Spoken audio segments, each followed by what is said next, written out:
No one's there. See?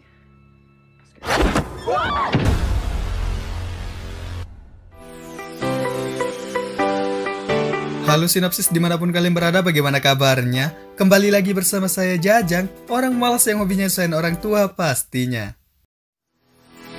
Di video kali ini saya akan merangkum sebuah film yang bertemakan babysitter, tapi berbeda dengan kebanyakan film yang pernah saya bahas sebelumnya yang peran antagonisnya selalu diperankan oleh babysitter. Justru di film ini anak asuhlah yang menjadi tokoh antagonisnya, yang hal itulah yang membedakan film ini dengan film lainnya.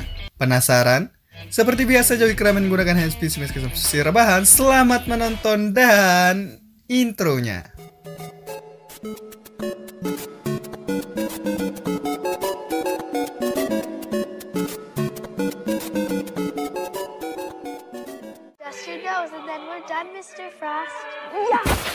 Diawali dengan memperlihatkan kondisi kota saat salju pertama turun dan bertepatan dengan hari Natal, semua anak terlihat bahagia merayakan hari tersebut dengan bermain berbagai macam permainan layaknya anak-anak pada umumnya.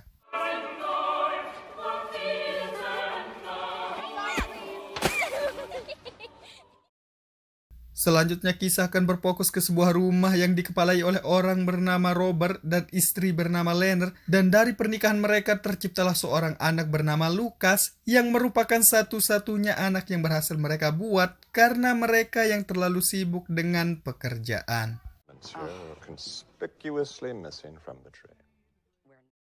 Mari saya perkenalkan satu-satunya sahabat dari Lucas yang bernama Gerald, yang selalu menemani Lucas saat kesepian, dan di usianya yang masih menginjak pubertas, tentunya Lucas masih penasaran dengan segala yang berhubungan dengan seks, yang membuatnya mencari informasi lebih banyak dengan membuka situs-situs yang hanya bisa diakses menggunakan VPN.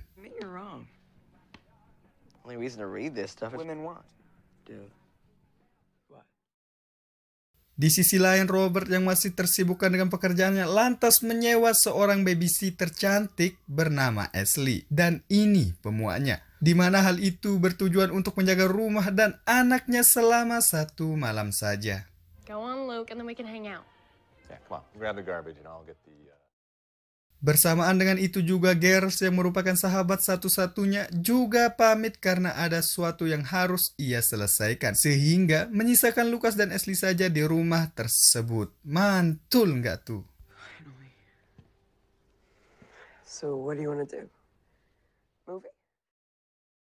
Kebersamaan yang cukup canggung untuk pertemuan pertama kalinya karena Ashley lebih memilih menelpon pacarnya yang bernama Ricky daripada mengurus Lucas yang mungkin dia anggap sudah dewasa. Yang pada saat itu dia berencana untuk melakukan pertemuan setelah selesai dalam pekerjaannya. Dan tiba-tiba... No, don't. Luke, let's squish it! Go on. You're free now.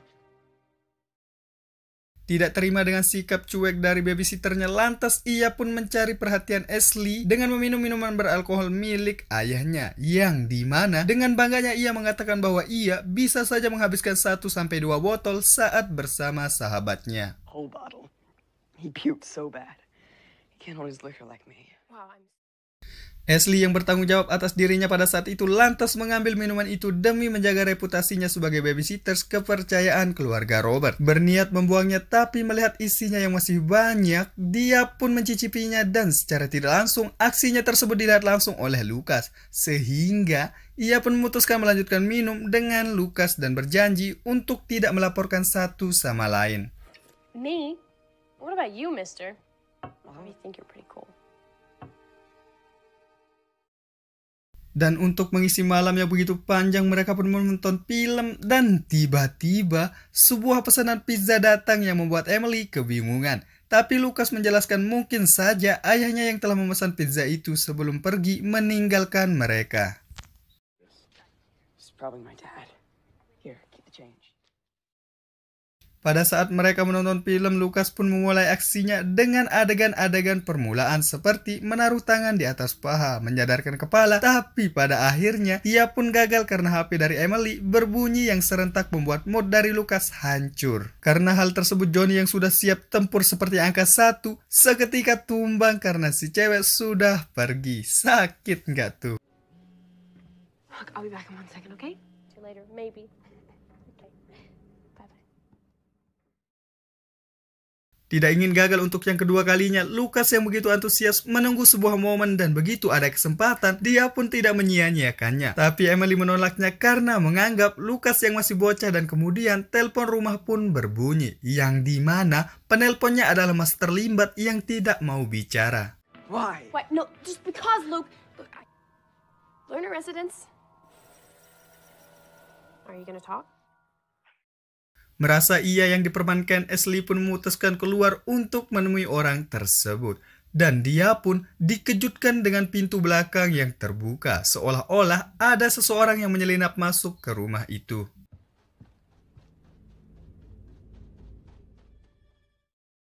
Merasa ada orang yang hendak membunuhnya, ia pun minta tolong ke Lucas untuk mengambil HP-nya. Tapi HP itu pun harus masuk ke akuarium karena Lucas yang salah cara dalam memberinya. Bersamaan dengan itu juga terdengar suara ketukan pintu yang membuat Lucas ingin sekali dengan jiwa-jiwa brutal sewaktu berada di akademik taekwondo. Dan tiba-tiba Garrett pun menerobos masuk pada saat itu. Dia melakukan prank tapi tidak settingan.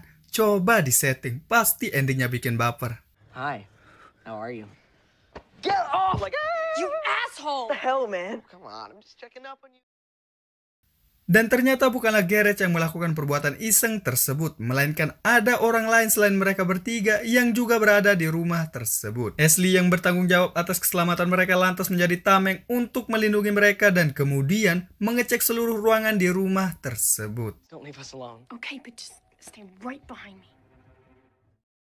Mereka pun semakin dikejutkan dengan padamnya listrik dan ditambah lagi Garrett yang mendapat sebuah batu yang bertuliskan peringatan kepada mereka. Dan tiba-tiba lampu mobil dari Ashley yang menyala dan menyoroti mereka. Window. What's on the other side? What the fuck is that? Lalu Emily pun menyuruh mereka naik ke lantai 2, tapi Garrett yang panik pun memutuskan kabur keluar rumah. Yang akhirnya dia pun terkena sebuah tembakan sehingga hanya menyisakan mereka berdua. Garrett!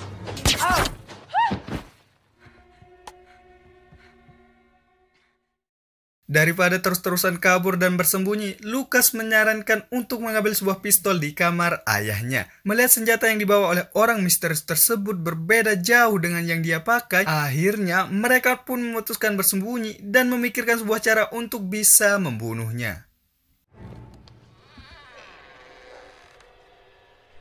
Stay here. I'm gonna go out there and I'm gonna scare them away.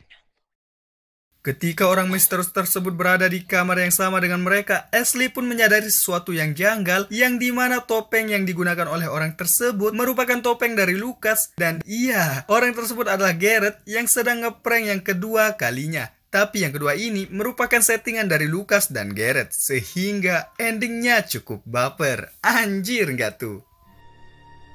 That's your mask. Mask off! What? Is this a fucking joke? Tidak terima dengan dirinya yang dipermainkan oleh dua bocah ingusan tersebut, ia pun berniat akan melaporkan kejadian itu ke Robert. Sedangkan Lucas yang tidak ingin kejadian itu diketahui oleh ayahnya, dia pun mencoba menghentikan Ashley dan alhasil Ashley pun pingsan karena terjatuh dari anak tangga. Ashley! What?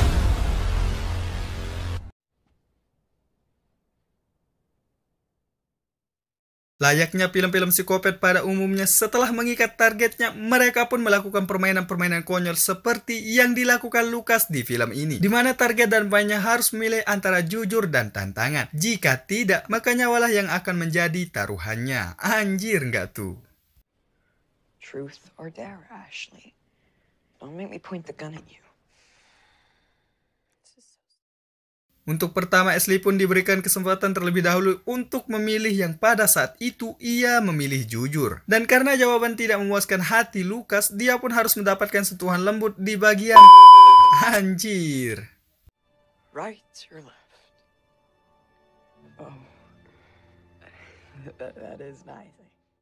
Permainan demi permainan pun mereka lakukan sampai tiba-tiba bel rumah pun berbunyi. Bitch! Dan mari saya perkenalkan, ini Ricky yang merupakan kasih Ashley. Dalam hal ini, ia datang karena merasa khawatir karena Ashley yang tidak pernah membalas chatnya. It's real bad. Yeah, she has diarrhea too.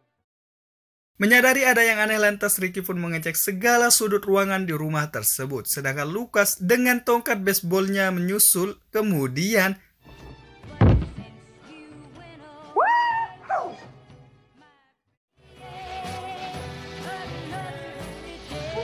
Garrett pun merasa semakin takut ketika melihat Lucas yang semakin berani melakukan semuanya untuk kesenangan. Dan sebagai sahabat yang baik, dia pun mencoba menghentikan Lucas atas perbuatannya. Tapi dengan keras kepala, Lucas pun menyuruhnya keluar dan menenangkan pikirannya. Dan di sisi lain, Ashley pun berusaha keras untuk melepaskan ikatan tangannya. And chill the fuck out. God, I'm getting us out of here. Setelah itu Lucas membuat permainan dengan Ricky terlebih dahulu dengan mengikat kaleng cat, lalu ia ayunkan. Dan kemudian I will shoot you! Thank God. Honestly, thank God. Holy shit, his head just exploded. I told you, Garrett. I told you. Ashley yang sudah terlepaskan dari ikatannya lantas menyaksikan kematian Ricky di depan matanya. Menyadari ia yang tidak bisa membalasnya, ia pun memutuskan meminta pertolongan ke warga sekitar dengan diikuti Garrett di belakangnya. Tapi sayangnya ia pun harus pingsan karena terpeleset di jalan salju yang licin. Dan alhasil, ia harus meratapi nasibnya yang malang dengan tubuh terikat lakban.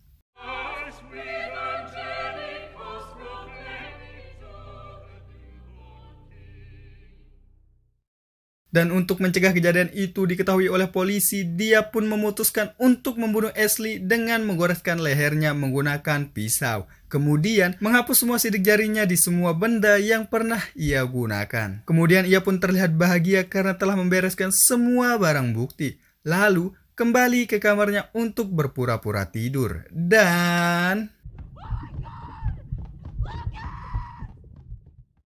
merasa sudah membereskan semuanya, ia pun tersenyum bahagia. Tapi sayangnya, senyum itu pun tidak bertahan lama ketika polisi menemukan Ashley yang masih hidup dengan menempelkan lakban untuk menghentikan pendarahan akibat tusukan pisau di lehernya. Dan selesai.